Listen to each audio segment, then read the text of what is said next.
नमस्कार साथियों, मेरा नाम है आर.के. सिंह। संस्कृति आईएएस के यूट्यूब चैनल पर आप सभी का स्वागत है। आज के एपिसोड में हम जिस मुद्दे की चर्चा करने वाले हैं, इस मुद्दे का जो संबंध है वो हमारे देश के पड़ोसी देश चीन से है।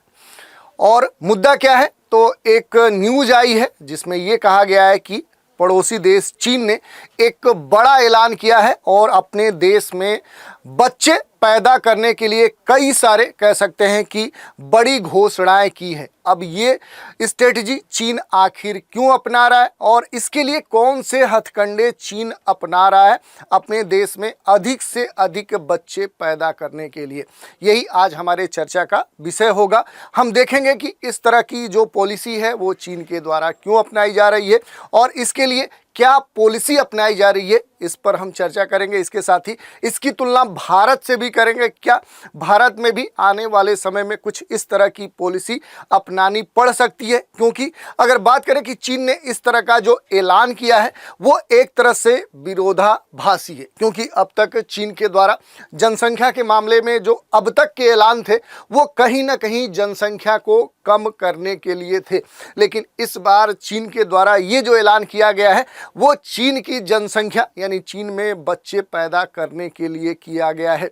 तो आखिर ऐसा क्यों किया गया है, इस पर हम बात करेंगे। चलिए देखते हैं। सबसे पहले हम बात कर लेंगे कि आखिर न्यूज़ क्या है, और न्यूज़ में आगे बढ़ने से पहले आप सभी के लिए एक न्यूज़ है। संस्कृति आईएएस के द्वारा दिवाली फेस्टिवल के अवसर पे एक बड़ा डिस्काउंट प्रदान किया जा रहा है। ये जो डिस्काउंट है इसमें अलग अलग कोर्सों पर आपको अप टू 75% तक का डिस्काउंट प्राप्त हो सकता है, जिसकी वैलिडिटी है ये 26 अक्टूबर से स्टार्ट है और इसमें इसकी जो डेडलाइन है यानी लास्ट जो तिथि है वो 2 नवंबर 2024 है। यूपीएससी फाउंडेशन कोर्स जो प्रीलिम्स और मेंस को ध्यान में रखते हुए संचालित किया जाता है, इस पर 50% की छूट दी जा रही है। इसमें खास बात यह है कि इस कोर्स में सीसैट जो कोर्स है पूरी तरह से आपको निःशुल्क प्रदान किया जा रहा है। इसके लिए जो निर्धारित फ़ी है वो 1,20,000 है, जो डिस्काउंट होने के बाद अब आपको मात्र 60,000 में प्राप्त हो सकते हैं, यानी मात्र 60,000 में ये आपको कोर्स प्राप्त हो सकता है। इसके अलावा जो यूपीपीएससी फाउंडेशन कोर्स है ये भी प्रीलिम्स और मेंस को ध्यान में रखते हुए संचालित किया जाता है। इस पर भी आपको एक बड़ा डिस्काउंट दिया जा रहा है। ये जो डिस्काउंट है ये 70% तक का है और इसके लिए जो निर्धारित फीस है वो 1,00,000 रुपये है। अब डिस्काउंट के बाद देखें तो जो वर्तमान में डिस्काउंटेड फ़ी है वो मात्र 30,000 रुपये है। इसके अलावा संस्कृति आईएएस के द्वारा यूपीएससी के लिए जो भी संबंधित कोर्स संचालित किए जा रहे हैं उस पर भी बड़ा डिस्काउंट प्रदान किया जा रहा है और अलग अलग राज्यों के लिए जो पीसीएस कोर्स संस्कृति आईएएस संचालित करता है उस पर भी आपको कई सारे डिस्काउंट प्रदान किए जा रहे हैं। ये सभी क्या है कि ऑनलाइन, लाइव, पेन ड्राइव और जो डीएलपी कोर्स हैं उन पर आप ये छूट प्राप्त कर सकते हैं। यदि और आप जानकारी प्राप्त करना चाहते हैं तो नीचे दिए गए नंबर 9555124124 पर संपर्क कर सकते हैं। यही नहीं, दूसरा तरीका भी है। संस्कृति आईएएस की जो वेबसाइट है sanskritIAS.com, यहाँ विजिट करके संबंधित जानकारी भी आप प्राप्त कर सकते हैं। चलिए थोड़ा सा अब हम देख लेते हैं अपने न्यूज़ को कि क्यों ये चर्चा में है। तो चीन ने अब ऐलान किया है कि लोगों को शादी और बच्चे पैदा करने के लिए प्रेरित करने के उद्देश्य से कई सारी जो सुविधाएं हैं वो वहाँ की सरकार प्रदान करेगी। यही मामला है कि अधिक से अधिक बच्चे वहाँ के जो नागरिक हैं वो पैदा करें और इसके लिए उन्हें कई सारे मामलों में सहूलियत प्रदान करेगी चीन की सरकार। यहाँ की जो सरकार है ये विवाह और बच्चे पैदा करने की नई संस्कृति को बढ़ावा देना चाहती है और यही जो स्टेटमेंट है ये काफ़ी विरोधाभास लगता है, क्योंकि अभी तक देखें तो चीन में देश के कैबिनेट और यहाँ के जो राज्य परिषद हैं उनके द्वारा ये ऐलान किया गया है। और ख़ास तौर पे देखें तो अभी हाल के सोमवार 28 अक्टूबर 2024 को यहाँ पर परिवार नियोजन और बच्चों को पालने के बारे में नए कदमों का ऐलान किया गया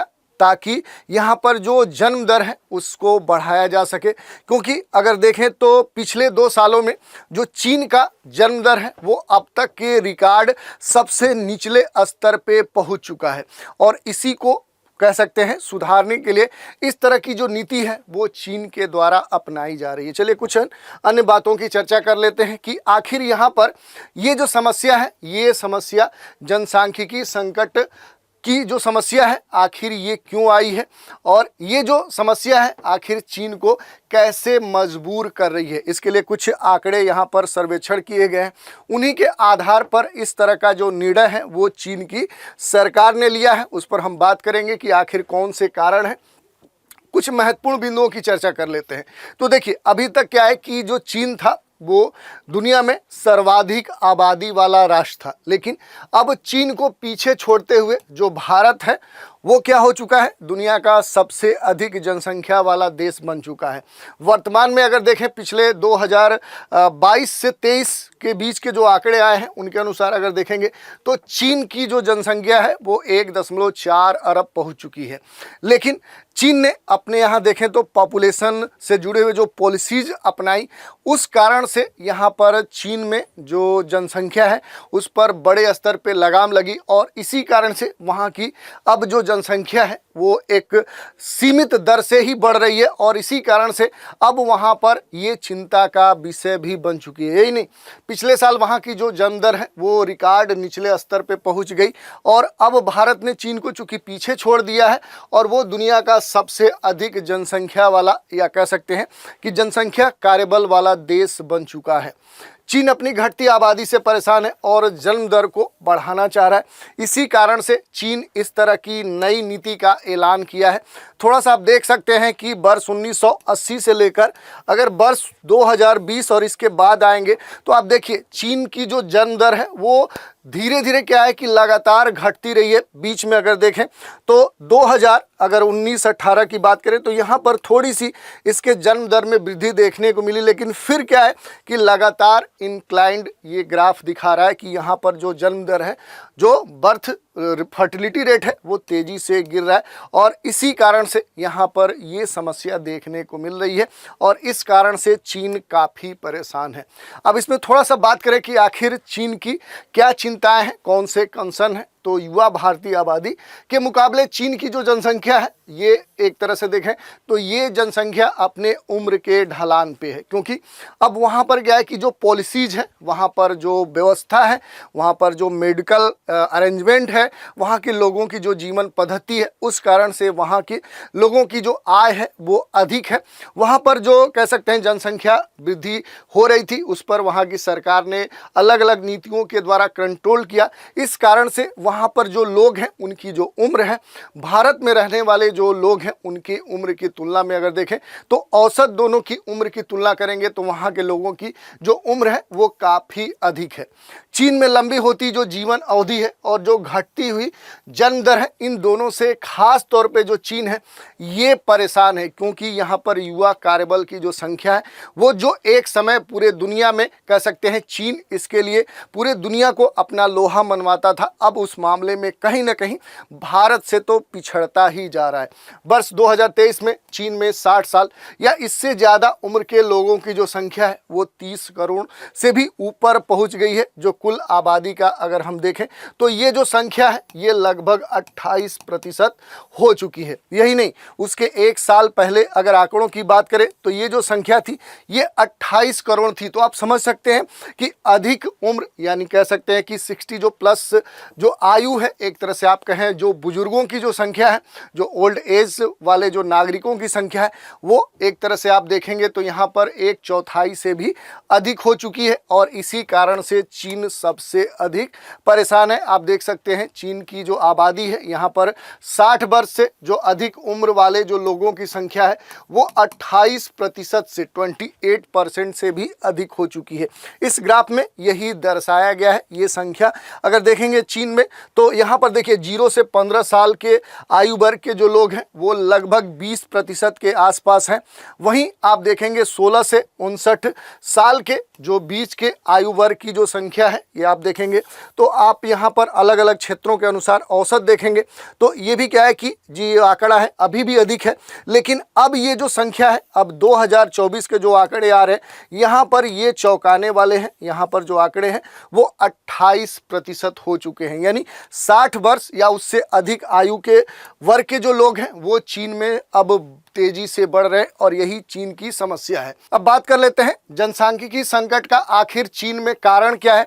तो देखिए, अगर कारण को हम समझने का प्रयास करें तो सबसे महत्वपूर्ण है जो चीन के द्वारा जनसंख्या पर नियंत्रण करने के लिए अलग अलग समय पे जो वहाँ पर जनसंख्या पॉलिसीज लागू की गई, वही यहाँ पर जनसांख्यिकी संकट का अब कारण बन चुकी है, जिसमें सबसे महत्वपूर्ण है एक बच्चा जो नीति थी, वन चाइल्ड जो पॉलिसी थी, ये इस संकट को उत्पन्न करने में सबसे महत्वपूर्ण भूमिका निभाई है। बच्चे पैदा करने की इच्छा न रखने या हिम्मत न करने के कारण को भी समझने पर खास तौर पे अब यहाँ पर ध्यान दिया जा रहा है। प्रजनन सहायता नीतियों और प्रोत्साहनों में सुधार के लिए एक वैज्ञानिक आधार भी प्रदान किया जा रहा है। कई महिलाओं ने एक बच्चे की जो नीति है उसके बारे में कई सारी शिकायतें की और अर्थव्यवस्था और रोजगार के बारे में काफ़ी चिंताएं भी व्यक्त की। इसमें सबसे महत्वपूर्ण बात क्या है कि 35 से अधिक वर्ष पुराना ये जो वन चाइल्ड पॉलिसी है, ये चीन में देखें तो 35 वर्ष से पुरानी ये पॉलिसी है और इस कारण से यहाँ पर जो जन्म दर है वो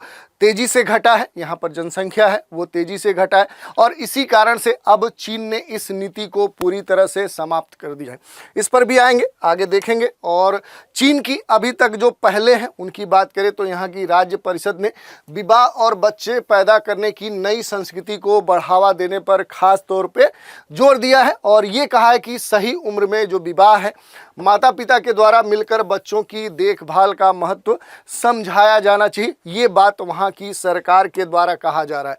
अब जन्म दर बढ़ाने की नई नीति को तैयार करने के लिए चीन आखिर करना क्या चाह रहा है? तो देखिए, चीन की जो सरकार है ये जानना चाहती है कि इतनी सारी जो महिलाएं हैं ज़्यादा बच्चा पैदा करने के लिए आखिर इच्छुक क्यों नहीं है, अनिच्छुक क्यों है, इस पर सर्वे करा रहा है। ऐसे में सरकार एक नई नीति विकल्प तैयार करना चाहती है क्योंकि गिरती जो जन्म दर है वो देश को जनसांख्यिकी संकट की ओर ढकेल रही है। यही नहीं, अक्टूबर में चीन के जनसंख्या और विकास अनुसंधान केंद्र ने घोषणा की कि वह विवाह और प्रजनन क्षमता और प्रमुख जो प्रभावशाली कारक हैं उन पर विचार करेगा और नए जो आंकड़े हैं वो प्राप्त करने के साथ ही एक राष्ट्रव्यापी सर्वेक्षण भी आयोजित करेगा। तो इस तरह के लगातार प्रयास किए जा रहे हैं चीन में। इसके अलावा चीन में बच्चे बढ़ाने के लिए कई सारे जो नए कदम हैं वो उठाए जा रहे हैं, जैसे बेहतर मातृत्व बीमा वहाँ पर प्रदान किया जा रहा है, मातृत्व अवकाश प्रदान किया जा रहा है, यानी कि कह सकते हैं कि जो महिलाएं प्रेग्नेंट हैं, जो गर्भवती हैं, उनके लिए खास तौर पे यहाँ पर पॉलिसी चलाई जा रही है। अगर ऐसी महिलाएं हैं तो अगर वो सरकारी कह सकते हैं कि कार्य में लगी हैं या किसी निजी क्षेत्र में है तो वहाँ उनके लिए अवकाश से संबंधित जो पॉलिसी वो लागू किया जा रहा है। इनके लिए सब्सिडी की खास व्यवस्था चीन में की जा रही है। बच्चों के लिए जो चिकित्सा सुविधाएं हैं उन्हें खास तौर पे यहाँ पर विकसित किया जा रहा है और राज्य परिषद ने स्थानीय सरकारों से बाल देखभाल केंद्रों के लिए बजट आवंटित करने और ऐसी सेवाओं के लिए कर और शुल्क में छूट देने की सिफारिश भी की है। ये महत्वपूर्ण है। यही नहीं, अगर बात करें तो जो झोंगताई सिक्योरिटीज रिसर्च इंस्टीट्यूट है, इसके प्रमुख जो नीति विश्लेषक हैं यांग चांग, इन्होंने ये कहा कि इस समय बच्चे पैदा करने का जो समर्थन है वो सबसे महत्वपूर्ण है। इन्होंने ये भी कहा कि घोषणा भविष्य के उपायों के लिए एक ढांचा तैयार करती है जो चीन ने अभी किया है। और यांग चांग ने ये भी कहा कि 15 से लेकर 49 वर्ष की आयु की जो महिलाएं हैं इनकी संख्या घटने की जो संभावना है और निकट भविष्य में बच्चों को जन्म देने की इच्छा में बढ़ोतरी की उम्मीद नहीं है, ऐसा इनके द्वारा भविष्यवाणी की गई है। ऐसे में नीति समर्थन से जन्म दर में जो गिरावट है उसे रोकने में खास तौर पे चीन को मदद मिलेगी, ये बात कही गई है। और सबसे जो महत्वपूर्ण है कि चीन में बच्चे पैदा करने के लिए कई सारे उपाय किए जा रहे हैं। जैसे अगर बात करें तो चीन ने वर्ष 2015 में अपनी जो 35 वर्ष पुरानी जो वन चाइल्ड पॉलिसी है इसे क्या किया है, अब समाप्त कर दिया है।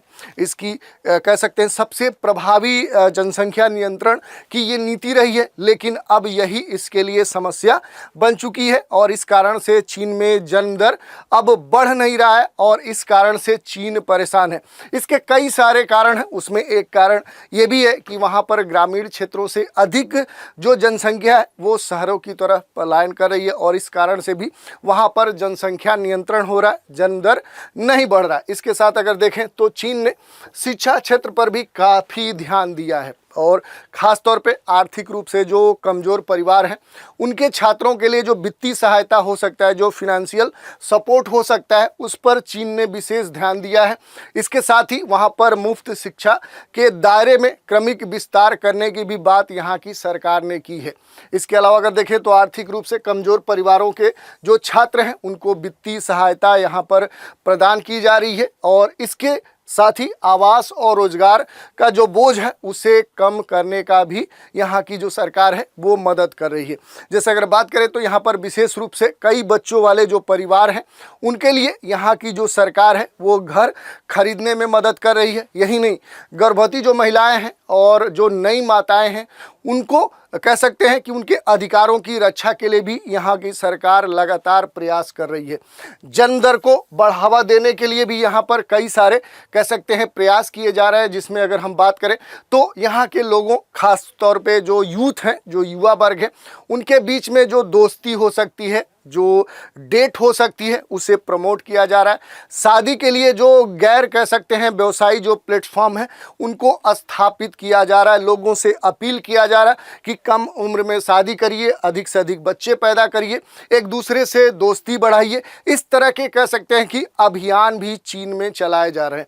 यही नहीं, चीन में स्वास्थ्य सर्वेक्षण भी कराया जा रहा है और इसके जो अभी तक बात करें कि स्वास्थ्य जो सर्वेक्षण किया गया है, ये समझने का प्रयास किया जा रहा है कि जो बच्चा पैदा करने के प्रति लोगों की जो सोच है, आखिर वो सोच क्या है, वो धारणा क्या है और लोग बच्चा पैदा करने को लेकर आखिर इतना चीन में डरते क्यों हैं।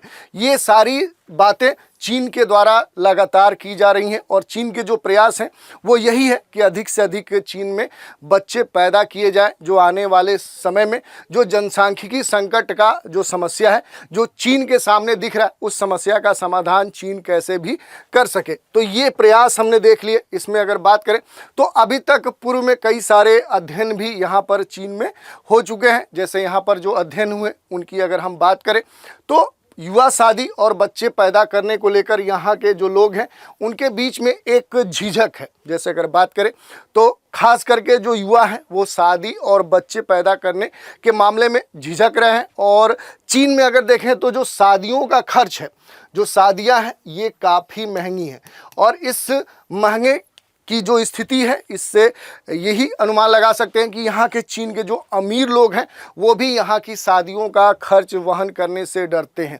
यही नहीं, यहाँ पर देखें तो जो रिटायरमेंट है ये भी एक बड़ा इशू है और इस कारण से यहाँ की जो सरकार है वो काफ़ी परेशान है, क्योंकि अभी तक देखें तो जो चीन में जो आबादी है वो सामान्य तौर पे क्या है, उम्र दराज है और अभी तक जो WHO के जो आंकड़े आए हैं, जो वर्ल्ड हेल्थ ऑर्गेनाइजेशन, जो विश्व कह सकते हैं कि स्वास्थ्य जो संगठन है, उसके जो आंकड़े आए हैं उसका ये कहना है कि वर्ष 2040 तक चीन की जो आबादी है, इस आबादी में जो 60+ वाले जो लोग हैं उनकी जो संख्या है वो क्या हो जाएगी कि वो कुल जो चीन की आबादी है उसका 28 से 30% हो जाएगी। और ये इस कारण से देखें तो वहाँ पर जो बुजुर्गों की संख्या है वो काफ़ी अधिक होगी और इस कारण से सबसे जो बड़ा प्रभाव होगा, यहाँ पर जो नीतिगत जो समस्याएं हैं वो उभर कर आएंगी। पॉलिसी को लेकर यहाँ पर नीतिगत समस्याएं उत्पन्न होंगी और इस कारण से क्या है कि चीन सबसे अधिक परेशान है। इस कारण से वहाँ पर ख़ास तौर पे चीन ने कई सारे कह सकते हैं नई पहले शुरू की है। जैसे अगर बात करें तो देर से जो रिटायरमेंट है उसे प्रमोट किया जा रहा है। जैसे यहाँ पर अगर चीन में हम बात करें तो जो मेल के लिए अभी तक जो रिटायरमेंट की उम्र थी वो 60 वर्ष थी, उसे चीन ने बढ़ाकर क्या कर दिया है, 63 वर्ष कर दिया है। वहीं अगर फीमेल की बात करें तो चीन में जो फीमेल की रिटायरमेंट की उम्र है वो 55 साल थी, इसे भी चीन ने क्या किया है, बढ़ा दिया है। अब ये 58 वर्ष हो चुकी है। तो इस तरह से क्या है कि चीन के द्वारा ये जो पॉलिसी है ये अपनाई जा रही है। यही नहीं, यहाँ पर शारीरिक जो श्रम जो कामगार महिलाएं हैं उनके लिए जो 50 वर्ष रिटायरमेंट की उम्र थी उसे भी बढ़ाकर चीन ने 55 वर्ष कर दिया है। तो ये कुछ महत्वपूर्ण कह सकते हैं कि बदलाव चीन के द्वारा किए जा रहे हैं। यही नहीं, जल्दी शादी करने पर चीन में नकद इनाम भी दिया जा रहा है। इनमें कह सकते हैं कि इसके अलावा भी कई सारे प्रयास किए जा रहे हैं। जैसे जो टैक्स है, टैक्स में कटौती की बात की जा रही है चीन में। अगर बच्चे आप पैदा कर रहे हैं तो आपके ऊपर जो टैक्स लायबिलिटी होगा उसमें भी डिस्काउंट वहाँ की सरकार देगी। इसके अलावा वहाँ पर अलग अलग जो मामले हैं जैसे घर खरीदने, गाड़ी खरीदने या अन्य जो आप परचेजिंग करते हैं उसमें भी एक बड़ा डिस्काउंट चीन की सरकार या जो भी संबंधित संस्था होगी वो प्रदान करेगी। और यहाँ पर खास तौर पे अगर आप जल्दी शादी करते हैं तो आपको इसके बदले नगद धन जैसी कह सकते हैं कि सपोर्ट भी आपको प्रदान किया जाएगा। तो इस तरह के जो प्रयास हैं वो लगातार चीन के द्वारा किए जा रहे हैं। और अगर हम आंकड़ों की बात करें तो 2031 के बाद जो सामान्य तौर पे देखें तो जो चीन है इसका घटना शुरू होगा आबादी। और ये इस फ्लो चार्ट में आपको दिखाया गया है कि 1960 से लेकर वर्ष 2080 के बीच में कैसे जो चीन की आबादी है ये धीरे धीरे बढ़ी और फिर क्या है कि अब ये घटती जाएगी। ये इस आंकड़े में आप देख सकते हैं कि यहाँ 1960 में जहाँ चीन की जो आबादी है वो 66 करोड़ थी, वहीं 1980 में ये 1 अरब पहुँच गई। आगे बढ़ने पर 2000 में 1.3 अरब और 2020 और 21-22 तक ये 1.4 अरब थी। इसके बाद क्या है कि 2040 तक आप देखेंगे तो ये क्या है कि एक तरह से सस्टेन है, ये सतत है, इसमें कोई खास बड़ा इंक्रीमेंट नहीं देखने को मिलेगा। ये जो आबादी है बहुत कुछ न तो बढ़ेगी न तो घटेगी। उसके बाद फिर से ये जो ग्राफ है ये डिक्लाइंड हो रहा है, यानी यहाँ पर ये दिखा रहा है कि चीन की जो आबादी है वो तेजी से गिरेगी। यही सबसे मूल चीन के सामने समस्या है।